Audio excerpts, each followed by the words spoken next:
السلام علیکم ورحمت الله. وعلیکم السلام. نصر خان جوړ خیر. صحت ښه ده؟ وخت په خیر تېرېږي؟ شکر الحمدلله.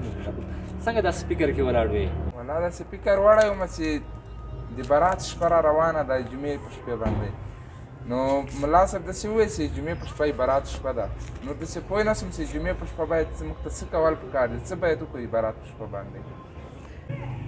نصر خان دا خو ډېر ښه خبره ده. موږ تاسې ټول باید په دې باندې پوه شو چې د برات په شپه باندې یا د برات په ورځ باندې موږ باید څه وکړو.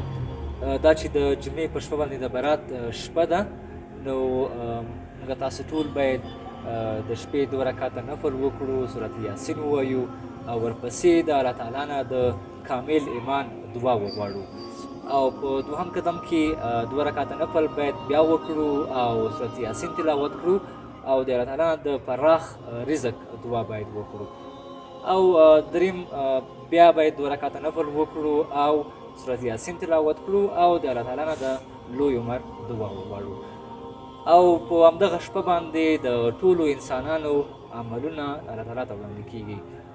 الله تعالی وایي په دغه شپه باندې هر څوک چې له ما څخه بښنه وغواړي نو زه هغه بښمه. دا ډېره مبارکه شپه ده، او د برات په ورځ باندې موږ او تاسو ټول باید روژه ونیسو. ډېر ثواب لري او دغه ډېره غوره ده. تاسو ټول باید روژه ونیسو، ډېر ثواب لري. ډېره مننه ګلاب وروره چې زه دې خبرې نه خبر کړم. الله تعالی دې موږ او تاسو ټولو ته توفیق راکړي تر څو د برات ورځې روژه او د برات په شپه باندې عبادت وکړو او الله تعالی ته زارۍ وکړو تر څو زموږ ګناهونه راته معاف کړي او راتلونکی ژوند مو له نیکمرغیو څخه ډک شي.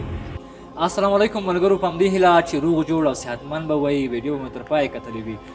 ملګرو، همدغه د برات شپه او د برات ورځ ډېره یو غوره شپه او غوره ورځ ده. موږ تاسو ټول باید د برات په شپه باندې عبادت وکړو، له الله تعالی نه بښنه وغواړو او د برات په ورځ باندې موږ تاسو ټول باید روژه ونیسو چې دا ډېر ثواب لري. او ملګرو، که چېرې تاسو هم غواړئ چې په همدې ثواب کې راسره برخه واخلئ، نو د برات شپه باندې حتما عبادت او ورځ باندې روژه ونیسئ او همدا ویډیو له نورو ملګرو سره هم شریکه کړئ. ډېره زیاته مننه. تر بیا، د الله په امان. د ویډیو کتلو لپاره مننه.